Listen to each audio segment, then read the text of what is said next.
nouvelle émission de notre politique pays spéciale législative avec de nouveaux invités qui sont des représentants de formations politiques. Et oui, des acteurs du terrain, ils sont syndicalistes, militants, associatifs. En tout cas, ils sont là pour nous faire part de leur expérience et même de leur expertise sur certaines thématiques que nous aborderons avec nos invités.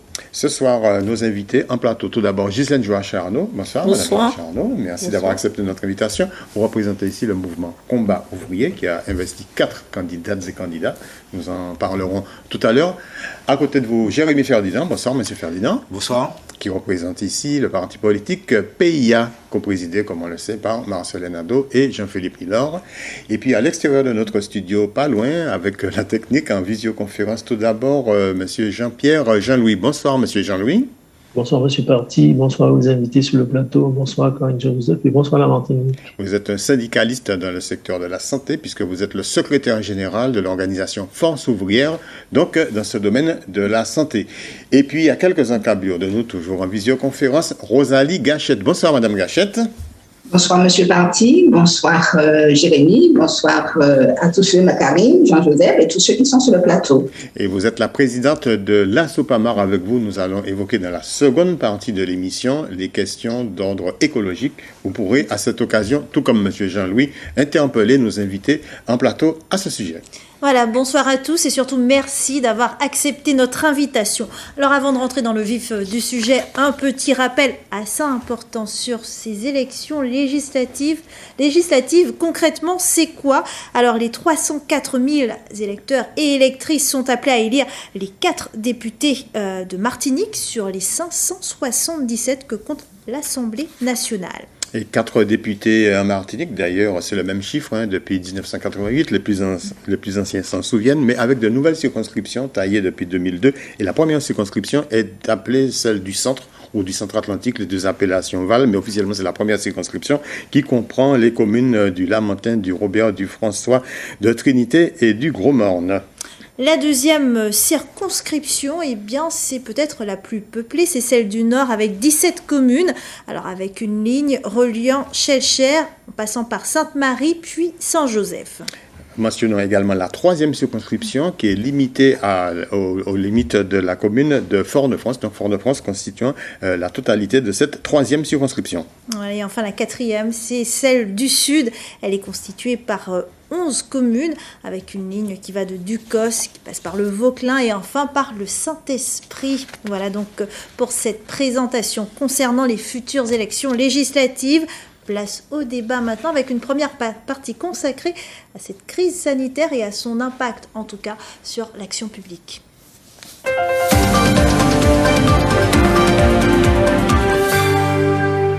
Avant d'entrer dans le vif du sujet, Madame, Monsieur, si vous le permettez, une première réaction. Nous l'avons appris en fin de matinée ici en Martinique, la nomination de la Première ministre Elisabeth Borne par le Président de la République. La passation de pouvoir a déjà eu lieu avec son prédécesseur Jean Castex. Une réaction, Ghislaine Joachim-Arnaud?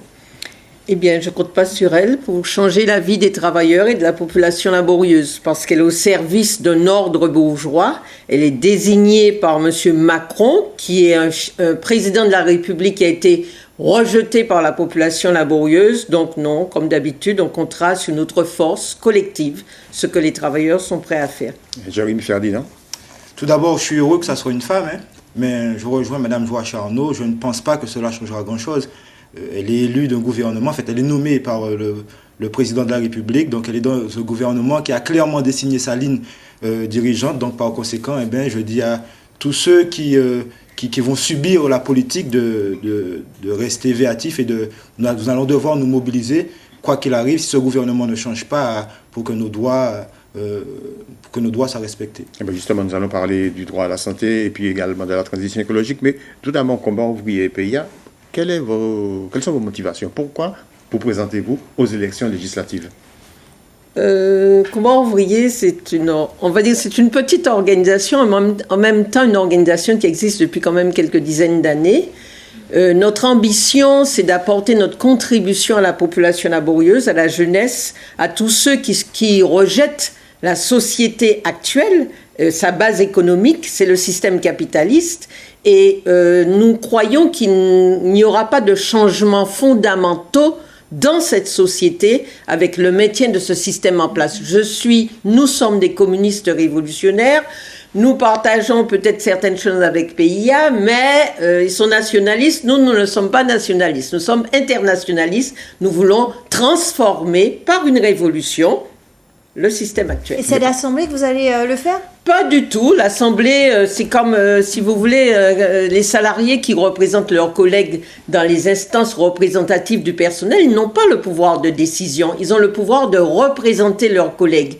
Eh bien, à l'Assemblée nationale, on aura le pouvoir de représenter la population, de faire des propositions qui vont dans le sens sans se faire d'illusions. En tout cas, on ne dira pas, comme les grands partis l'ont dit depuis des dizaines d'années, votez pour moi, nous allons changer les choses pour vous. Ah ben, Jérémy Ferdinand, même question, PIA, quelle est sa raison de ces candidatures à l'Assemblée nationale?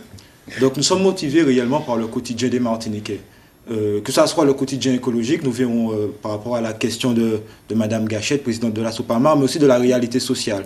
On a vu à travers le travail du député sortant, le député Jean-Philippe Nélor, que dans des conditions extrêmes qui étaient liées au Covid, qu'il a fallu quand même entendre une voix, celle de Martiniquais, pour parler de la réalité martiniquaise. Je crois que parmi les questions qui viendront, parmi les thèmes que nous allons aborder tout à l'heure, il y a la question du Covid. Ce sera aussi l'occasion d'expliquer qu'ont fait les élus PIA, que ce soit à l'Assemblée nationale, mais aussi en Martinique, et de continuer cette approche que nous avons de la vie martiniquaise à l'Assemblée nationale. Alors justement, on va aller assez rapidement parce qu'il faut qu'on aborde cette question justement sur la crise sanitaire. Concrètement, vous espérez obtenir les résultats qu'il y a eu pour le premier tour de la présidentielle, c'est-à-dire ce raz-de-marée de Mélenchon, en sachant qu'aujourd'hui, PIA a fait une sorte d'alliance avec NUP. PIA n'a fait aucune alliance avec personne. Il y a quand même un accord passé entre Jean-Luc Mélenchon. À la preuve, les Insoumis de Martinique, pour l'instant, n'ont pas encore présenté de candidat non, le Sud. Ce que feront les Insoumis de Martinique, au regard des Insoumis de Martinique, nous allons nous concentrer sur ce que nous avons. Donc, Marcelin Nadeau, candidat PIA au nord, et Jean-Philippe Nélor, candidat PIA dans le sud. Donc, effectivement, il y a des revendications à apporter. Il n'y a pas une entente avec Jean-Luc Mélenchon ? Il y a des discussions. Concernant PIA ? Il y a des discussions, mais ce n'est pas l'élément le plus fondamental dans l'approche que nous avons de la politique. Nous ne comptons pas réellement sur le score de Jean-Luc Mélenchon. Mais vous allez quand même être avec Mélenchon, si jamais avec la NUP, si jamais vos députés sont élus ? Nous comptons sur le travail de nos candidats pour faire les Martiniquais comprendre que ce sont eux la véritable solution par rapport aux élections législatives. Évidemment, nous l'avons dit dès le premier tour des élections présidentielles, nous allons siéger autour de Jean-Luc Mélenchon et à travers l'alliance de la gauche qu'il y a autour de la candidature de Jean-Luc Mélenchon, nous n'aurons pas le choix. Et je pense que quel que soit le candidat de la Martinique n'aura pas le choix, s'il n'est pas dans le camp de la droite ou celui d'Emmanuel Macron, de siéger avec Jean-Luc Mélenchon. Donc la question de là où nous allons siéger n'est pas vraiment une question à se poser. C'est réellement qu'est-ce que nous défendons, quels sont les thèmes que nous allons aborder sur cette campagne électorale, puis réellement quelle confiance que les Martiniquais vont accorder au candidat PIA. C'est ça les questions fondamentales. La même question, est-ce qu'il y a une assimilation entre l'élection présidentielle et l'élection législative? Parce que vous savez qu'il y en a qui comptent sur ces résultats pour espérer avoir des sièges ou de bons scores. Bien sûr, M. Mélenchon pense d'ailleurs être Premier ministre. Bon, mais tous ces gens-là, tous ces partis-là, ils sont respectueux de l'ordre bourgeois actuel.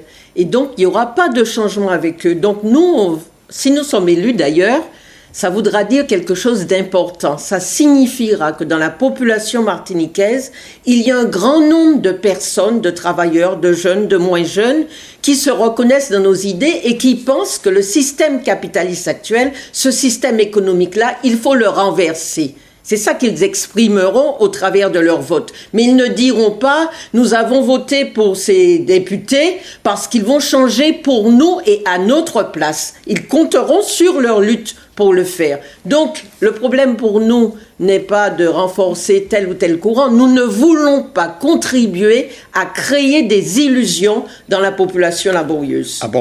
Est-ce que vous pouvez nous préciser quels sont les noms des candidates et candidats de combat ouvrier? Alors, nous avons, pour n'oublier personne, Sulio Mélanie et comme candidate principale dans le Sud, avec Éric Louis-Alexandre comme remplaçant, Gabriel Jean-Marie dans la circonscription de Fort-de-France avec Zamor Magali comme remplaçante, Marthe Sureli Marie-Hélène dans le centre avec comme remplaçant Steve Ciseaux, et dans le Nord, Alex Duféal avec comme remplaçant Jean-Étienne Bredas. Alors, si vous le voulez bien, abordons maintenant le sujet de la santé. Pour PIA, les candidats. Oui, mais il a déjà annoncé. Oui, j'ai mentionné Marcelin au Nord et Jean-Philippe Nelor au Sud. Évidemment, au Centre-Atlantique à Fort-de-France. Nous allons soutenir des autres candidats, mais je pense que ces candidats vont organiser leur communication autour de ce soutien. Donc, je leur laisse le temps justement d'annoncer leur candidature de façon pour qu'ils puissent gérer au maximum leur communication autour de cette candidature.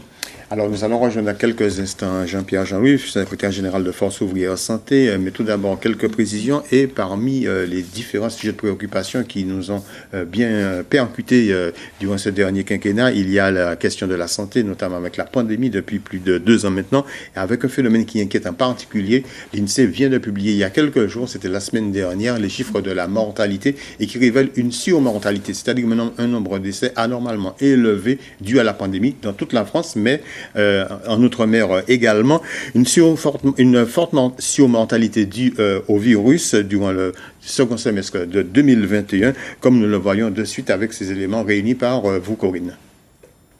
53%. La Martinique détient ce triste record national de surmortalité entre juin et décembre 2021. En cause, l'hécatombe due au variant Delta. Durant ces 6 mois, 800 personnes sont mortes du Covid, du jamais vu en termes de surmortalité sur une si petite période. Même constat pour la Guadeloupe. Elle enregistre sur la même période 52% de surmortalité. C'est un peu moins que la Martinique, mais ça reste très élevé. Il faut dire que les mêmes conditions sont réunies. Une population très réfractaire à la vaccination et population également porteuse de multiples comorbidités. Hypertension, diabète, obésité, des pathologies qui ont multiplié la dangerosité du variant Delta. Des données affolantes, mais qui pourraient encore évoluer, car pour l'heure impossible de connaître le nombre exact de décès Covid hors hospitalisation. Ce dernier pourrait être très surprenant. Voilà quelques chiffres qui font froid dans le dos, Gisèle Joachim-Arnaud, mais de manière générale, que retenir? Que pouvons-nous retenir? Quelles leçons, nous, en Martinique, pouvons-nous retenir de cette pandémie et de ses conséquences? Eh bien, là, on a les chiffres pour la Martinique et la Guadeloupe. On n'a pas ceux de la France dans la première partie. La période où il y a eu beaucoup de morts en France, on n'a pas des chiffres comparatifs. Il n'y avait pas le variant Delta. Il n'y a pas le variant Delta. Si, nous avons. Oui, d'accord. Non, mais en tout cas, ce que je veux dire par là, c'est que ça traduit le laxisme un peu de l'État français vis-à-vis de ce qui existe en Martinique et en Guadeloupe en matière de santé.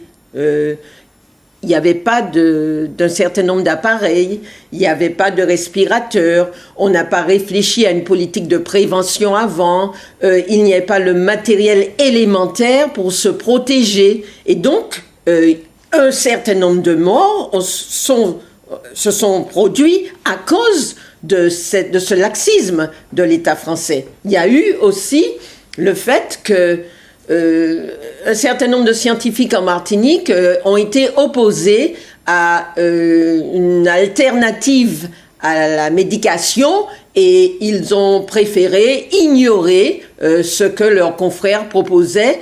Et la population, n'ayant pas confiance dans ce vaccin, eh bien, elle est restée chez elle et jusqu'à aujourd'hui, on observe un taux de vaccination qui n'est pas très important. 45%. Il n'empêche que dans la vie et dans la société, on doit bien tenir compte des gens. Et on doit se poser la question, qu'est-ce qui fait que dans la population en Martinique, il y a un rejet aussi important? Un rejet de la vaccination. Un rejet de la vaccination. Pour n'avoir pas pris ça en compte, on a pris de front cette population elle est restée un peu sur sa position. Certains sont allés se faire vacciner parce qu'ils avaient la crainte, parce qu'il y avait surtout la menace avec l'obligation vaccinale. C'est pour le personnel soignant, mais dans la majorité de la population, il n'y avait pas d'obligation vaccinale. Jusqu'ici, c'est quand même les soignants qui payent les pots cassés de cela. Et jusqu'ici, on nous a dit, que c'est parce que les soignants risquent de contaminer des personnes qui viennent, etc. Sauf que sans être vaccinés, ils ont pris en charge la population. OK ? C'est ça la réalité. Et ça fait du tort. Alors aujourd'hui, est-ce que le gouvernement décidera d'équiper l'ensemble des hôpitaux de Martinique de tout ce qu'il faut pour prendre en charge une pandémie aussi importante ? J'ai pas l'impression qu'on va dans cette direction. Avez-vous milité auprès de la population pour la vaccination ? Moi, non, j'ai pas milité pour la vaccination. Mon organisation disait qu'il fallait se faire vacciner, mais c'est pas mon rôle de militer pour la vaccination. Mon rôle, c'est de faire en sorte que les travailleurs se prennent en charge, de faire en sorte de respecter leur point de vue, de faire en sorte qu'ils aient les moyens pour soigner correctement la population. Quand bien même vous étiez pour la vaccination d'une certaine façon, pour vous c'était quand même une excellente protection contre le virus. C'est un problème individuel. À mon niveau, c'est un problème individuel. Même quand on est militant politique, dirigeant politique. C'est un problème individuel à mon niveau. Et moi, tout le monde le sait, je ne l'ai pas caché.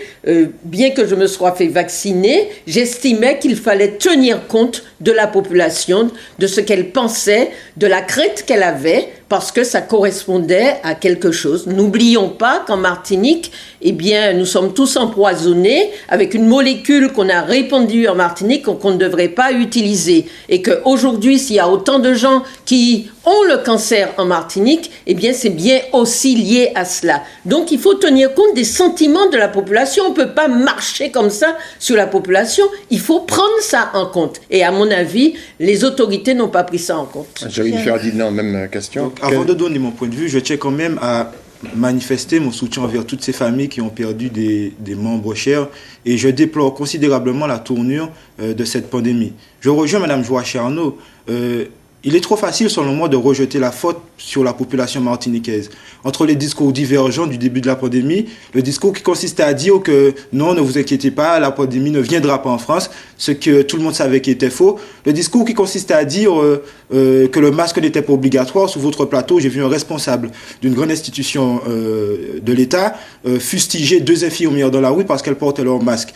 Pour quelques semaines après, demander à la population de porter son masque même à l'intérieur des maisons avec qui on a l'habitude de vivre tous les jours. Il faut comprendre l'incohérence du discours gouvernemental. Face à ça, Mme Joachim Arnaud a parlé aussi des comorbidités qui existent de par l'utilisation de la molécule de la chlordécone, de par l'excès de sucre dans les aliments, de par le fort taux de diabète, de par tous ces problèmes liés aussi à la gestion de la santé catastrophique par l'État français. Oui, les Martiniquais sont réticents à la vaccination, mais ce n'est pas mon rôle en tant que politique de convaincre qui que ce soit de se faire vacciner. C'est le rôle de ceux qui sont compétents en la matière, ceux qui ont un discours d'autorité dans la mesure que ce sont des professionnels de santé. Et si au sein même des professionnels de santé, il y a eu cette dissonance entre les pros et les contre, je suis désolé. Quand il y a un problème envers ceux qui sont censés parler unanimement, il ne faut pas compter sur la population pour être satisfait de ce discours. Donc non, je refuse de pointer le doigt sur les Martiniquais et par contre, il faut pointer justement ce doigt accusateur sur l'État qui n'a pas pris ses responsabilités. Alors justement, Jérémy Ferdinand, si demain les membres de votre parti deviennent députés sur cette question très régalienne pour l'heure qui est justement la question de la santé, allez-vous, en tant que député, militer pour que la gestion de la santé revienne en local, revienne à la Martinique, quand bien même, par exemple, on parle de politique fiction, face à une pandémie mondiale, l'OMS, l'Organisation mondiale de la santé, recommande la vaccination, la population de la Martinique, en admettant qu'elle soit contre, évidemment, on imagine quelque chose, vous iriez quand même militer pour respecter le choix de la population martiniquaise? Je dis une chose, la santé, c'est peut-être l'un des éléments les plus importants pour l'être humain. Et au lieu de parler de politique fiction, je vais parler de choses concrètes qui ont été effectives et réalisées par le député du Sud, Jean-Philippe Nélor. On voit à quel point la Martinique manque de spécialistes, et notamment des ophtalmos.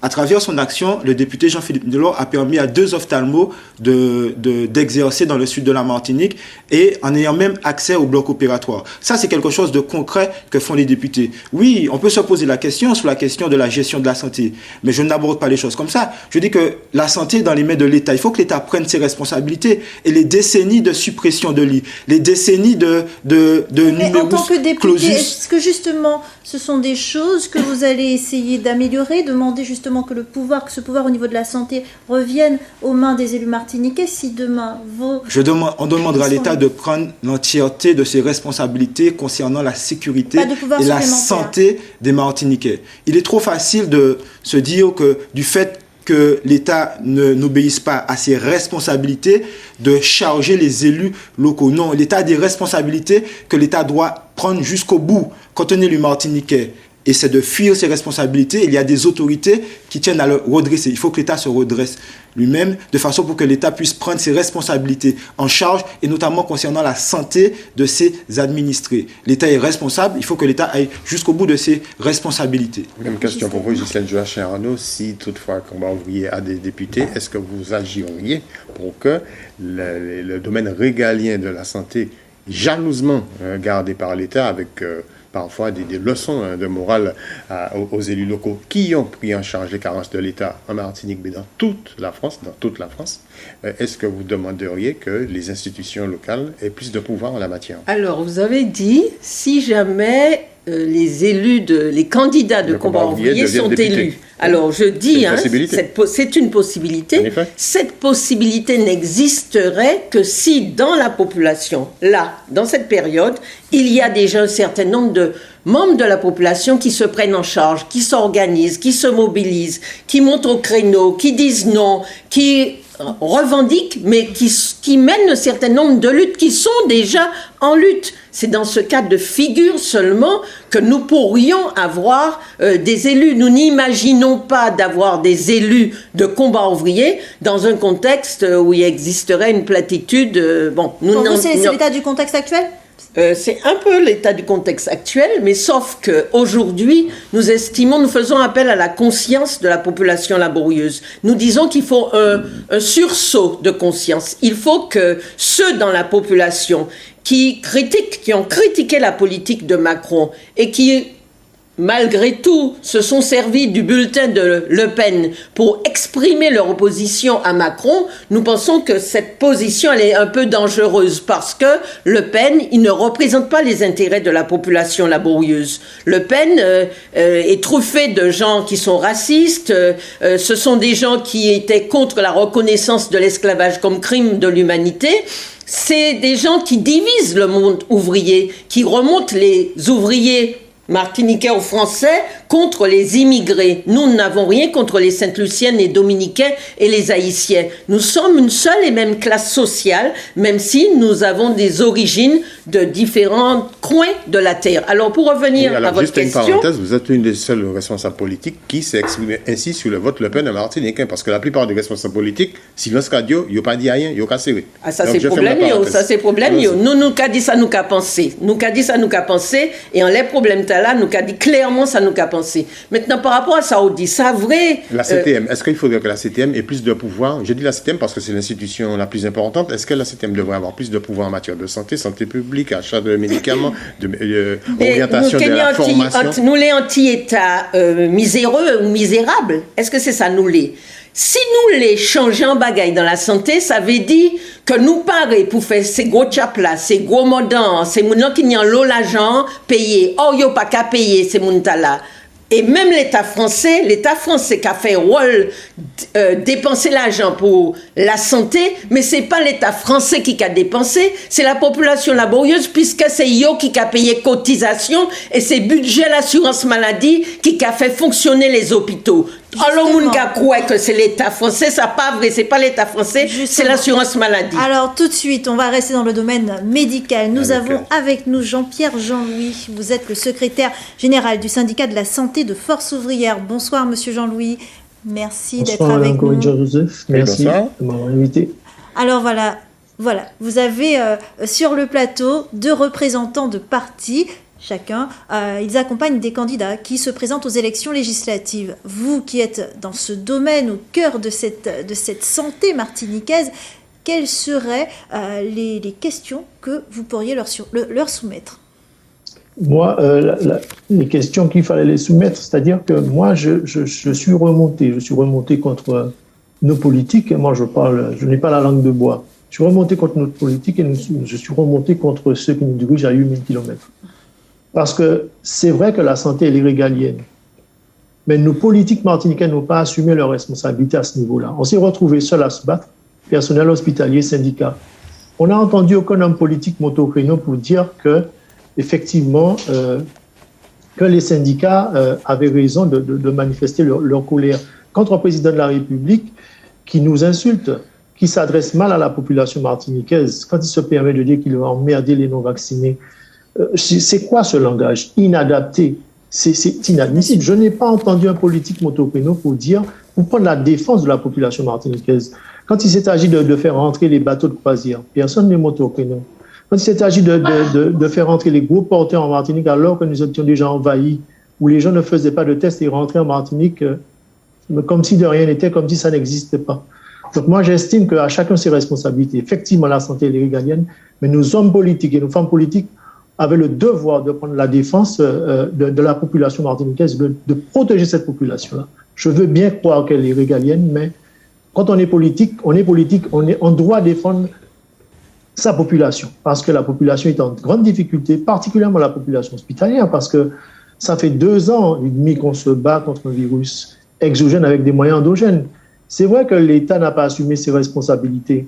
C'est vrai que quand on était dans l'urgence, on fait venir un bateau,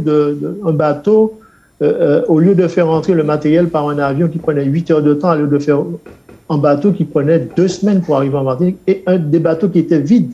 Il n'y avait aucun médicament, qui n'avait pas de gants, qui n'avait pas de masque. Donc, on s'est démerdé tout seul. Donc, j'estime... Vous parlez du début de l'épidémie, en 2020. Je parle du début de l'épidémie jusqu'à aujourd'hui. Aujourd'hui, on a fermé des lits. On n'a pas suffisamment de lits de réa pour prendre en charge la population parce que la COVID nous a mis en face de nos responsabilités, nous a montré nos forces et nos faiblesses. Notre force, c'est qu'on a su faire corps. Mais nos faiblesses, c'est qu'on n'avait pas les moyens humains et matériels pour prendre en charge convenablement la population. Je vais prendre un exemple bien simple. Avant la construction du nouveau plateau technique, on avait 19 lits de réa. Avec la construction du nouveau plateau technique, on a toujours 19 lits de réa. De qui on se moque? Et l'épidémie nous a démontré par la plus qu'il nous faut plus de lits armés. Quand je dis des lits armés, c'est-à-dire avec le matériel, avec le personnel médical et paramédical qu'il faut, mais avec aussi le matériel. Parce que nous sommes démunis, nous sommes à 8000 km de la France hexagonale. Et j'aime bien le répéter à qui veut l'entendre. Si on peut passer d'un département à un autre pour se faire soigner en France hexagonale, ce n'est pas le cas en Martinique, parce que nous sommes le miroir de la Caraïbe. Ghislaine Joachim, à travers le CHUM. Demandez une première réaction par rapport à la réaction de M. Jean-Pierre Jean-Louis. C'est vrai qu'on n'a pas entendu beaucoup d'élus politiques descendre dans la rue et se mettre du côté de la population laborieuse, du côté des hospitaliers et même plus largement que les hospitaliers, parce que le premier mouvement de protestation, c'est un mouvement qui a rassemblé les professionnels de la santé, mais plus largement d'autres professionnels. On ne les a pas vus monter au créneau, 1 ou 2, mais pas la majorité des élus, alors que c'est un problème qui concerne la population et qu'ils ont un rôle à jouer dans ce sens, parce que tout le monde sait pertinemment que pour que l'État puisse donner les moyens, il fallait qu'il y ait une mobilisation importante et que cette il y a quand même eu des moyens qui ont été donnés par l'État. Oui, mais des moyens, c'était pour penser, si vous voulez, c'était pour penser. Mais les moyens, j'appelle les moyens, l'ouverture des lits, j'appelle les moyens, construire des hôpitaux. Il disait de campagne, mais on pouvait construire des hôpitaux rapidement. Quand il y a la guerre dans un pays... Mais tout l'hôpital, c'est quand il y a la guerre, ben oui. Alors, et pendant ce temps, tous les autres qui avaient d'autres maladies et qui mouraient chez eux, alors on dit, on met une croix dessus parce qu'un certain nombre de personnes ont le Covid. Non, il fallait poursuivre l'activité normale de l'hôpital et ouvrir d'autres lits parce que quand les États riches comme l'État français, ils partent en guerre dans un autre pays, ils savent mettre les moyens. Alors pourquoi pour la santé on ne peut pas mettre les moyens? Et pourquoi ceux qui se font élire et qui sont élus, ils savent comment faire pour mobiliser la population? Pourquoi ils ne peuvent pas faire la même chose quand il s'agit de la santé? Les élus sont aussi responsables de cette hécatombe. En partie, oui. Jérémy Ferdinand. Madame Joa Charnot effectivement dit qu'il y avait 1 ou 2 élus qui ont pris position. Effectivement, il y avait au moins 2 élus qui ont pris position, qui sont Marcelin Nadeau et Jean-Philippe Nilor, les 2 élus PIA. Et je veux pour preuve tous les communiqués que nous avons faits pour soutenir le personnel soignant. Et à travers ces communiqués, il n'y avait pas que ça, il y avait aussi la position de Jean-Philippe Nilor à l'Assemblée nationale, qui a parlé à ce moment donné que ce n'était pas une pandémie de personnes non vaccinées, mais c'était une pandémie de personnes non soignées. J'ai mentionné il y a quelques minutes le fait que depuis 10 ans, l'État ne prend pas ses responsabilités. On a parlé de fermeture de lits, oui, c'est un fait. Pendant, il y a eu la fermeture de lits, on a parlé de choses que l'État a mises en place. C'est comme si on mettait un petit pansement sur une amputation. Oui, c'était de la poudre aux yeux, selon moi. La réalité, c'est qu'il fallait prendre les choses en amont. Il fallait que la communication soit un peu plus cohérente, la communication du gouvernement. Et puis surtout, prendre en compte la réalité sociale de la Martinique et ne pas jeter en pâture toutes les personnes qui se levaient contre la vaccination. La vaccination, certes, a peut-être ou certainement montré son efficacité, mais il y avait peut-être d'autres solutions. Il y avait peut-être prendre la problématique en amont. Il y avait aussi le fait de faire confiance aussi à la médecine traditionnelle, pourquoi pas, et prendre conscience que peut-être que la solution elle est multimodale et la vaccination à elle seule n'est pas la solution. Et j'en veux pour preuve, malgré le taux de vaccination élevé dans le monde, partout dans le monde, la maladie repart. La maladie repart parce que la vaccination n'est pas la seule solution. Maintenant, on va devoir vivre avec, nous allons vivre avec, et puis voilà. Et puis, je profite aussi, je m'excuse, je profite aussi, pendant que nous sommes sur le thème de la santé, pour parler aussi de l'intervention du député Jean-Philippe Nilor, qui, grâce à cette intervention, a permis quand même de débloquer une enveloppe non négligeable pour la reconstruction des hôpitaux, et notamment l'hôpital de Trinité. C'est quelque chose de non négligeable. Après plus d'une vingtaine d'années de délabrement, on a enfin eu des résultats par rapport au député Jean-Philippe Nilor. Revenons vers Jean-Michel. Sur la question des suspendus qui sont sans salaire, qui est descendu dans la rue? Qui a dénoncé? C'était les hospitaliers eux-mêmes, hein? Alors, s'ils défendent la population laborieuse, s'ils défendent les soignants, si on applaudit les soignants, on devait se battre aussi pour qu'ils puissent retrouver leur emploi et leur salaire. Revenons pour conclure avec Jean-Louis, si vous le permettez. Est-ce que, en tant que syndicaliste, vous aurez des suggestions à faire aux futurs députés, en tout cas aux candidats députés, pour qu'ils puissent légiférer sous forme d'amendement, de propositions de loi, de questions au gouvernement, ou que sais-je encore, pour améliorer la prise en charge de la santé en Martinique? Mais tout à fait, c'est-à-dire que moi, je parlerai déjà pour les personnes âgées. Ce sera un véritable plan Marshall à mettre en place parce que nous n'avons pas de structure pour prendre en charge nos personnes âgées, puisque nous sommes la population, le département le plus vieux de France. Il n'y a rien qui soit mis en place par nos décideurs pour une prise en charge convenable de nos personnes âgées. Ça, c'est incontournable. Ensuite, faire en sorte que l'hôpital de Trinité soit reconstruit le plus rapidement possible. Parce que nous avons un bassin de population qui permettra à cet hôpital de vivre normalement. Et qui désengorgerait Fort-de-France, parce que Fort-de-France ne peut pas tout absorber, tout faire.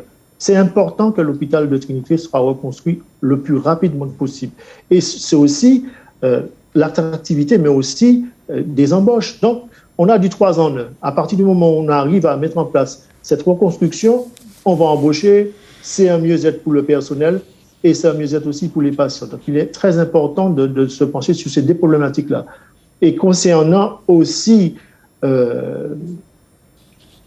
l'hôpital de Morgo-Vulsan, qui est en train de mourir, où personne ne bouge, où j'ai interpellé tout le monde sur cette problématique-là. C'est pas normal qu'on ait un hôpital avec les normes parasismiques respectées et que l'hôpital se meure. Qu'est-ce qu'on fait de cet instrument-là qu'on a construit au Lamentin et qui est en train de mourir, et un personnel qui est vraiment désabusé, qui ne sait à quel sein se vouer, où le bloc opératoire ne fonctionne pas, nous n'avons pas un service de réanimation digne de ce nom, prendre en charge nos patients sur Morgo-Vulsan. Je pense que ces axes-là, il faut que nos futurs députés puissent prendre en charge ces problèmes-là et obliger le gouvernement à réagir concernant la prise en charge des patients et avoir un système de santé digne de ce nom. Merci Parce que ce n'est pas normal beaucoup, qu'on en soit Jean-Pierre, là. Jean-Louis. Votre réaction, Ghislaine Joachim-Arnaud? Eh bien, je compte pas sur les députés. Je compte sur la force, la mobilisation des populations. Et s'il y a des députés qui veulent faire quelque chose, c'est aider à mobiliser la population. Faire la révolution.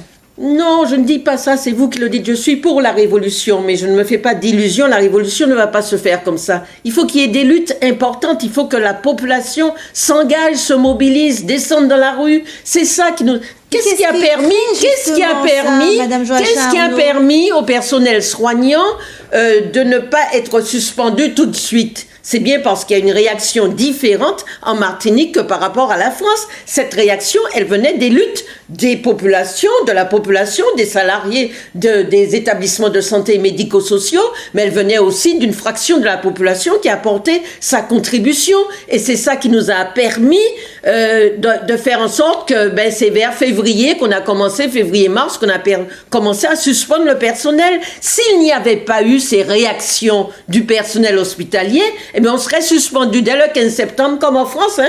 Ce serait la même chose. Donc, la différence vient des luttes. Il faut les luttes dans la société actuelle. Qu'est-ce qui explique, à votre avis, qu'en Martinique, justement, il y ait cette forme d'apathie? Voilà. Il n'y a pas cette lutte, justement, que vous souhaitez voir. Il n'y a pas eu... Vous savez, les choses ne sont pas égales comme ça, hein. Je viens de vous dire qu'il y a eu des luttes en Martinique et c'est ça qui a permis qu'on ait un traitement différent concernant les suspensions par rapport à la France. Non, ce sont les luttes qui nous ont permis d'obtenir cela par rapport à la France. Et là, vous me parlez d'apathie. Il y a un moment où on a mené des luttes. Il y a un moment où ces jours-ci, par exemple, mais c'est pas la masse de la population des hôpitaux qui réagit, mais c'est tout le temps comme ça dans la vie et dans la société. Il y a un moment où on est prêt, il y a un moment où on est moins prêt. Mais est-ce que cela veut dire qu'on baisse les bras ou est-ce que cela veut dire qu'on crée des illusions en disant ce qu'on n'a pas fait, le député va faire pour nous. Comment vous, aujourd'hui, dans quel, comment dirais-je, est-ce que vous définissez le Martiniquais, l'électeur martiniquais aujourd'hui comme un rebelle ou bien comme quelqu'un, au contraire, qu'il faut soutenir? Comme des rebelles et comme des personnes aussi qu'il faut soutenir. Il y a les deux à la fois. Parce que dans la société, tout le monde n'est pas militant, sinon on serait peut-être à la révolution, comme vous avez dit tout à l'heure. Tout le monde n'est pas militant. Il y a un certain nombre de personnes qui sont militants, mais il y a aussi, c'est pas les militants qui mènent la lutte à la place de la grande majorité de la population. Il faut que la population s'investisse, se mobilise elle-même. S'il ne se mobilise pas elle-même, vous avez beau être militant et dire telle chose, si elle ne se mobilise pas, il n'y a pas le rapport de force. Et c'est le rapport de force qui permet à ceux qui ont le pouvoir réel de décider. Pour terminer sur ce chapitre, Jean-Pierre-Jean-Louis disait tout à l'heure, Jérémy Ferdinand, qu'il faut que les élus ainsi que les parlementaires s'investissent davantage pour, prendre en compte véritablement la demande de prise en charge, une meilleure prise en charge de la santé de la population. Est-ce que les députés ont un rôle à jouer sur ça, ou alors il faut, comme vous le disiez tout à l'heure, que l'État prenne l'intégralité de ses responsabilités et en rester là? Non, l'un n'empêche pas l'autre. Bien sûr, les députés ont tout leur rôle à jouer. Et d'ailleurs, le député sortant du Sud a effectivement joué tout son rôle concernant tout ce qu'il pouvait apporter pour le personnel soignant et notamment aussi sur la construction des hôpitaux. Mais je rejoins un peu Mme Joachim-Arnaud. Évidemment, si je fais partie de ceux qui pensent que la politique a entièrement toute sa place dans l'évolution des peuples. Mais n'empêche, il faut que les peuples fonctionnent sur les deux pieds. Donc, un pied politique et un pied dans la rue. Et ce sont ces deux pieds qui emmènent les évolutions. Donc oui, la mobilisation est importante. La mobilisation est importante parce qu'un député, avec toute la bonne volonté qu'on peut lui accorder, seul, face à un public seul, ne pourra pas apporter grand-chose. S'il y a eu justement, on va dire, ce bémol concernant les aides-soignants, c'est parce que il y a eu quand même une mobilisation qui a été soutenue par un député à l'Assemblée nationale, à savoir M. Jean-Philippe Niolor. C'est cette symbiose qu'il y a entre la population, le peuple et la politique qui permet des avancées. On a parlé de la santé, mais c'est valable un peu sur tout ce qui fait une société. Très bien. Nous allons maintenant aborder la deuxième partie de cette émission. Monsieur Jean-Pierre Jean-Louis, encore une fois, merci d'avoir accepté de participer. Une deuxième partie consacrée à cette révolution écologique, mais également à l'impact du changement climatique sur notre région.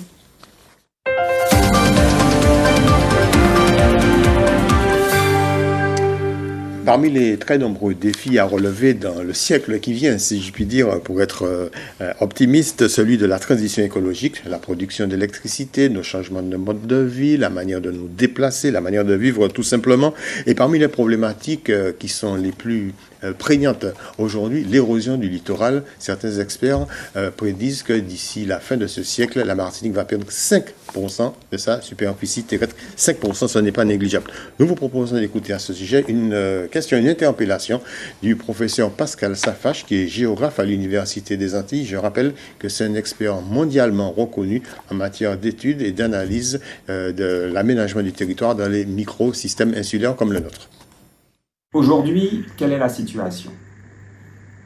L'érosion côtière est extrêmement importante en Martinique. L'élévation du niveau de la mer liée au changement climatique entraîne ce qu'on appelle une intrusion marine, c'est-à-dire la pénétration de l'eau de mer à l'intérieur des terres, ce qui perturbe l'aménagement du territoire et globalement le développement des activités économiques.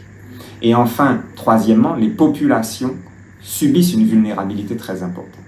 Face à cela se pose la question de savoir s'il faut légiférer, en clair, s'il faut adapter la législation au contexte local. Alors certains diront qu'en France hexagonale, la situation est exactement la même. Sauf qu'en France hexagonale, nous sommes sur un territoire quasi-continental, alors qu'en Martinique, nous sommes sur un territoire micro-insulaire. Donc, qu'implique la micro-insularité? La micro-insularité implique que tous les phénomènes physiques sont surexprimés. C'est-à-dire que ce que l'on va observer sur un territoire continental sur 10 ans, il est observé en Martinique sur une année. Et donc, face à cette surexpression des mécanismes physiques et des dynamiques, il faut, à mon avis, disposer d'une législation adaptée. C'est donc le rôle des députés. Alors, cette législation, que faudrait-il faire très concrètement? À mon sens, il faudrait peut-être redonner la main aux collectivités majeures, collectivités territoriales majeures. Je pense à la CTM, je pense aux communautés d'agglomération. Alors, la CTM a déjà un pouvoir très important en matière d'aménagement du territoire, mais les collectivités aussi que sont les communautés d'agglo pourraient aussi agir en matière de gestion du littoral, d'aménagement du littoral. Et donc, il faudrait penser à des dispositifs financiers leur permettant d'agir beaucoup plus facilement. Et ça, c'est, à mon avis, la solution pour protéger les populations et pour repenser définitivement l'aménagement du territoire. Justine Joachim-Arnaud, votre réaction? Bien, Monsieur Safache, mon organisation syndicale a eu l'occasion de l'inviter et il nous a fait une démonstration de tout ce qu'il vient d'expliquer là. Mais ce problème-là, il ne se résume pas à la CTM. Et vous savez, prendre des dispositions pour que la piste de l'aéroport ne soit pas inondée, ça veut dire aujourd'hui penser construire un aéroport ailleurs. Prendre des dispositions pour que tous ceux qui vivent sur le littoral puissent vivre ailleurs. Ça veut dire leur donner les moyens de construire ailleurs. Ça veut dire des finances. Ceux qui nous dirigent, ils pensent à la population? Ils raisonnent en fonction des besoins de la population ou ils raisonnent en fonction du profit que vont faire certaines entreprises en Martinique ou ailleurs? Moi, je pense qu'ils raisonnent en fonction du profit. Et donc, même si Monsieur Safache leur a expliqué ça, il n'empêche que les décisions qui doivent être prises ne sont pas prises. Parce que ça va à l'encontre de ceux qui ont le véritable pouvoir dans la société d'aujourd'hui. Vous pensez que finalement on est condamné? Non, on n'est pas condamné, mais il faut se battre. Il faut se mobiliser, il faut se battre, il faut exiger, il faut aller autour de la CTM, il faut mais c'est aussi le rôle du député.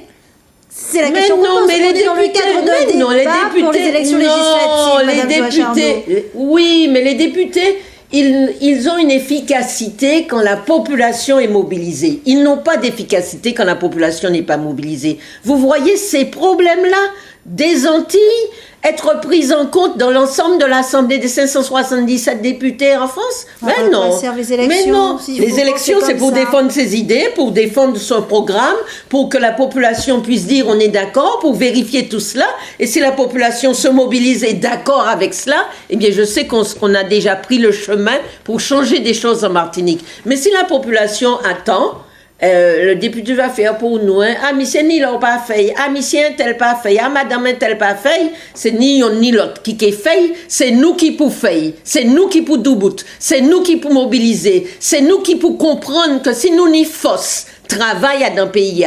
Si nous n'y force fait tout ça bagaille dans le pays, nous n'y force aussi sembler pour nous décider de ça qui est bon pour nous et de ça qui pas bon pour nous. Et des gens comme M. Safache, yo là pour expliquer nous, pour nous les éléments scientifiques, pour nous comprendre que le problème est là, faut que nous prenions à bras le corps, parce que si nous pas qu'à prendre à bras le corps, il va venir les nous. Quand il a venir les plusieurs gens qui habitent les côtes Martinique. Jérémy Ferdinand. Il est exactement d'accord, totalement d'accord avec Joa Charno. Là où je rejoins Mme Joa Charno, effectivement, un combat collectif est plus facile à mener qu'un combat individuel. Mais il ne faut pas non plus s'imaginer que le politique n'a pas son rôle sur la question du réchauffement climatique. Donc, je sais que vous me voyez venir, mais on a une commune au Nord Caraïbes qui fait face justement à cette problématique où le maire en place a mis toutes ces dispositions pour pouvoir sécuriser sa population. Vous pouvez nous rappeler le nom de la commune? Oui, c'est le maire du Prêcheur, Marcelin Nadeau. Vous pouvez la préciser, merci. Voilà. Donc Marcelin Nadeau a effectivement pris ce problème à bras-le-corps. Car il ne s'agit pas simplement de problèmes purement physiques, il s'agit aussi de problèmes pour remettre en cause le fonctionnement des personnes qui ont vécu là toute leur vie. Donc il faut prendre ces choses en compte et de s'imaginer que cette problématique qui est internationale, qui est due au système capitaliste pour lequel les Martiniquais n'ont rien à faire, n'ont rien à voir dedans, pour lesquels les Martiniquais sont les premiers, du moins les peuples insulaires sont les premiers concernés, il faut vraiment que les États responsables puissent mettre les moyens de façon pour que les collectivités locales puissent avoir les moyens de réaménager leur territoire. Et je parle souvent au lieu de parler d'aménagement, je parle de ménagement. L'expression due à Garcin Malsa. Expression due à Garcin Malsa. On montre rapidement sur l'écran pour que le téléspectateur comprenne des images. Alors, de la Martinique, c'est la commune des Anses d'Arlay, normalement, en 2017, une vue en 2017. Et ce qu'elle sera. Là, c'est le Prêcheur, c'est pas les Anses d'Arlay. Vous reconnaissez le quartier des Abîmes, n'est-ce pas, Corinne? Et commune en 2100, voilà, avec la montée des eaux. À peu près un quart du centre-bourg qui sera submergé. Et puis là, on a également le Bruxelles qui est dans la même position. Voilà, donc c'est une problématique non négligeable qui va nous toucher sur toutes les côtes de la Martinique. Cela va remettre en cause le fonctionnement même du Martiniquais vis-à-vis à son écosystème. C'est pour cette raison que quand on fera le choix du député, il est important de prendre en compte ce changement climatique et de voir à quel point que cela peut nous toucher dans notre quotidien. Et voter et aller vers des élus qui ont montré tout leur intérêt et apporter des solutions à cette problématique. Et je rementionne le nom de Marcelin Nadeau. Pour moi, c'est un choix cohérent sur les attentes que nous avons sur notre territoire. Est-ce qu'un député peut, sous la forme de proposition de loi, d'amendement ou autre, renforcer le pouvoir de l'État ou des puissances publiques pour favoriser les mesures urgentes à prendre? Là, il y a quelques jours, il y a une quinzaine de jours, au journal officiel est parue la liste de 123 communes de toute la France les plus exposées à l'érosion du littoral. Dans les 123 communes, il y en a 27 outre-mer, et parmi les 27 outre-mer, 13 en Martinique qui sont d'accord pour entrer dans un dispositif de co-construction avec l'État. Oui. Est-ce qu'un député peut actionner les choses pour que ça devienne un peu plus efficace? Non seulement il peut actionner, mais il a la nécessité de le faire. C'est une obligation pour la sécurité de nos populations. C'est une obligation. Et le faire tant sous le plan technique, c'est-à-dire avoir les outils législatifs qui nous permettent de le faire, mais aussi sous le plan économique, avoir les fonds qui nous permettent de le faire. Je veux en finir avec... en fait, je veux peut-être conclure, mais on a parlé de donner aux collectivités la compétence de la santé. Je ne suis pas forcément contre, mais s'il y a les moyens, je suis pour. C'est exactement la même problématique. Si les moyens sont donnés aux collectivités locales, et notamment aux maires, parce que M. Safache a parlé des comités d'agglomération, mais aussi les maires ont leur entière responsabilité sur la sécurité de leur population. Et leur donner les moyens, tant financiers, tant techniques, de répondre à cette problématique, c'est un travail, je dis même, c'est un devoir du député. Alors justement, sur ces questions, nous allons tout de suite rejoindre Madame Rosalie Gachette, la présidente de la SOPAMA, une association qui lutte depuis plus de 40 ans pour préserver notre patrimoine naturel et culturel. Bonsoir Madame Gachette, merci d'être avec nous. Bonsoir Corinne, Jean-Joseph.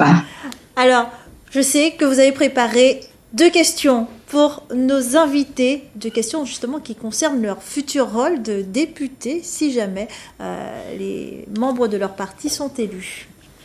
Alors, concernant justement tout ce que nous venons d'entendre par rapport aux outils nécessaires aux élus pour pouvoir les faire appliquer les lois, nous allons dire à la SOPAMA, on dit que nous avons déjà les outils qu'il faut, mais ce sont les lois qui viennent se poser à cet outil-là, qui ne tiennent pas compte justement de la géographie du pays ni de sa réalité, qui fait que nous sommes en problème, plus en problème que ce que nous étions. Je prends le cas de 2 dossiers que nous avons qui sont récents, le cas du diamant où un promoteur a reçu un permis de construire pour pouvoir construire dans la mer, et le cas du Lido à Shelchir. Nous avons ce qu'on appelle la charte de l'environnement. La charte de l'environnement est constitutionnelle. Et dans cette charte-là, nous avons tout ce qu'il faut pour pouvoir faire protéger le pays. Mais nous nous rendons compte qu'il faut aller au Conseil constitutionnel pour pouvoir régler le problème que nous avons ici. Je veux prendre comme exemple la montagne d'or de Guyane, qui après 3 défaites ont finalement eu gain de cause parce que le Conseil constitutionnel, avec France Nature Environnement, ont récupéré la charte de l'environnement, et c'est dans cette charte de l'environnement, nous avons eu justement gain de cause pour pouvoir arrêter de fouiller les montagnes. Alors, on dit que le peuple est souverain, justement. Le pouvoir législatif, c'est le Parlement. C'est lui qui fait les lois pour le peuple. C'est donc le Parlement, élu par l'ensemble de la population, qui est plus fort dans cette hiérarchie. Aujourd'hui, on s'aperçoit que ce n'est plus le Parlement qui fait les lois. Le gouvernement est à l'origine de 80% des projets de loi. Le Parlement est réduit à voter les lois proposées par le gouvernement. Et même mieux encore, le gouvernement arrive parfois à faire passer des lois, des décrets, comme le fameux article 49.3. On se rend compte bien que ces lois votées ne tiennent pas compte des pays de l'outre-mer, Martinique, Guadeloupe, Guyane. Ma question, comment pensez-vous, si vous êtes élu, rendre à l'Assemblée nationale son pouvoir législatif? Gisèle Joachim-Arnaud. Bien, il reste très peu de temps. Très peu de temps. Je ne partage pas l'analyse de Mme Gachette concernant le rôle du Parlement. Le Parlement, il parlemente. Il parlemente, mais ce n'est pas lui qui décide vraiment. Et ceux qui décident vraiment, ce n'est même pas le président de la République avec son Conseil des ministres, c'est les dirigeants économiques qui ont le pouvoir économique en France comme en Martinique. Les dirigeants les plus riches, c'est eux qui décident. C'est eux qui donnent des ordres au gouvernement. Et c'est selon leurs intérêts qu'ils appliquent. Regardez, en Martinique, quand on est confronté à des problèmes, les capitalistes béquets, ils commencent à monter au créneau, et puis c'est réglé. La chlordécone, c'était ça. D'autres problèmes, c'est ça. Donc, le véritable pouvoir économique contre lequel nous sommes amenés à agir, c'est le pouvoir de ceux qui sont propriétaires et qui sont en même temps exploiteurs. Ça, nous devons, dans la population laborieuse, le comprendre si nous voulons changer un jour fondamentalement les choses dans la société martiniquaise. Je la même question à celle de Mme Gachette. Oui, donc... Le rôle du député va aussi dans ce sens, en réalité. C'est vrai que le gouvernement actuel a la fâcheuse habitude de réduire le Parlement comme étant une chambre d'enregistrement. Mais selon moi, la solution qu'on peut y apporter est relativement simple, que le gouvernement n'est pas une majorité. Et là, un gouvernement sans majorité parlementaire n'aura pas le choix à ce que l'Assemblée nationale soit dans son entièreté en matière de rôle. Pour moi, c'est la seule solution. C'est pour cette raison que j'appelle les Martiniquais d'être attentifs à tous les candidats. Et si vraiment le vote du premier tour était sincère, nous savons ce que nous avons à faire. Donc on revient encore à Jean-Luc Mélenchon. Au premier tour. Madame Gachette, je vous ai vu réagir tout à l'heure. Je vous ai vu sourire face à la réaction de Madame Joachim-Arnaud. Pour les deux dernières minutes de l'émission. Qu'est-ce qui vous a fait C'est déjà sourire? terminé. Oui, c'est déjà C'est-à-dire que terminé. c'est vrai que lorsqu'elle dit que les décisions ne viennent pas effectivement, que les décisions viennent, si on veut le dire, des plus haut placés, c'est vrai qu'elle a raison, mais vous savez que je ne peux pas me permettre de le dire, mais c'est vrai qu'elle n'a pas tort dans ce qu'elle dit. Mais n'empêche que nous avons des lois qui sont déjà faites en fait, et c'est le fait d'appliquer d'autres lois sur la charte de l'environnement qui justement vient déranger tout ce que nous avons déjà mis en place pour pouvoir défendre cet environnement.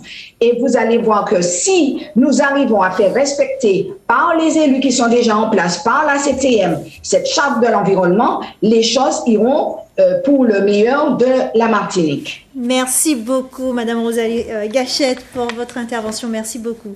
On a peu de temps. Oui, dernière question. Une minute de... Oui, dernière question ou une phrase de conclusion. Oui, voilà. Allez-y pour votre conclusion. Allez-y. Législative. Oui. Nous avons présenté des candidats qui vont pratiquement défendre la même politique que nous avons défendue et le soutien que nous avons apporté à Nathalie Arthaud lors des élections présidentielles. C'est-à-dire que nous ne créons pas des illusions dans la population. Nous disons à la population que nous l'invitons à utiliser le bulletin de vote Combat ouvrier, lutte ouvrière pour dire ce qu'ils pensent, pour dire que les problèmes majeurs auxquels nous sommes confrontés aujourd'hui sont des problèmes du chômage, de l'emploi. Eh bien, face à cela, il faudrait une répartition du travail entre tous, sans diminution de salaire, pour que chacun puisse travailler, en âge de travailler, puisse travailler. Face à l'augmentation à la diminution du pouvoir d'achat, l'augmentation des prix, eh bien, c'est vrai qu'il faut revaloriser les pensions, les salaires, de telle sorte qu'on ne paye pas les pots cassés. Et puis, d'autre part, ceux qui ont le pouvoir économique, eh bien, il faut les contrôler. Et les seules personnes qui peuvent les contrôler, c'est les travailleurs, c'est la population laborieuse. Merci beaucoup, Ghislaine Joachim-Arnaud. Jérémy Ferdinand. Oui, merci. Donc, pour conclure, j'ai envie de dire que oui, nous sommes des travailleurs, mais nous ne sommes pas que des travailleurs. Nous sommes des pères de famille, des mères de famille. Nous sommes des individus ancrés dans nos écosystèmes. Nous sommes des personnes à sensibilités différentes. Et ce sont toutes ces sensibilités qui font que, pour moi, la notion politique a tout son sens, et notamment la question législative. Nous allons devoir répondre à des enjeux. Les enjeux du réchauffement climatique, les enjeux de la question sociale, les enjeux de la question économique, les enjeux de la répartition des richesses. Et moi, j'estime que si les dés sont pipés, on n'a aucun intérêt de faire de la politique. Donc je pense que vraiment les choses sont faisables. Nous pouvons modifier. Et si nous ne modifions pas les choses, eh bien, mettons les conditions pour que ceux qui viennent après nous puissent modifier les choses. Et dans ce cas de figure, eh bien, je vais prendre l'entièreté de mes responsabilités en disant qu'on a deux candidats qui sont dans cette dimension, à savoir Marcellin Nadeau et Jean-Philippe Nélor. Merci beaucoup, Jérémy Ferdinand. Voilà, en tout cas, nous retiendrons que pour Madame Ghislaine Joachim-Arnaud de Combat ouvrier, il faut que la population, en tout cas, se réveille, se prenne en main. Et pour Jérémy Ferdinand de PIA, en tout cas, il faut aussi que ce soit l'État, en tout cas, qui prenne un peu plus ses responsabilités en Martinique. Ça aurait été un petit peu ça. De mon propos, c'était pas l'essentiel de mon propos. Merci. Mais je vous remercie de m'avoir invité. Merci à vous d'avoir accepté notre invitation. Voilà, fin de ce deuxième débat consacré aux élections législatives. Et puis lundi prochain, 23 mai, nous accueillerons deux nouveaux représentants politiques, à la personne de militants de Alliance Martinique d'une part, et d'autre part de la Martinique Insoumise, et Insoumis de Martinique, pour être précis, Insoumis de Martinique. Parce que la Martinique Insoumise, ça n'existe pas encore. Voilà, Thierry Renard et Karine Varras. Et puis nous aurons également deux experts, Moïse Udino, qui est au cœur de la question des inégalités sociales, ainsi que Serge Pognon, qui est le président de la Banque alimentaire. Voilà, en attendant lundi prochain, nous souhaitons une excellente soirée sur les antennes de Martinique la Première. Merci encore pour votre fidélité. À très bientôt. À bientôt.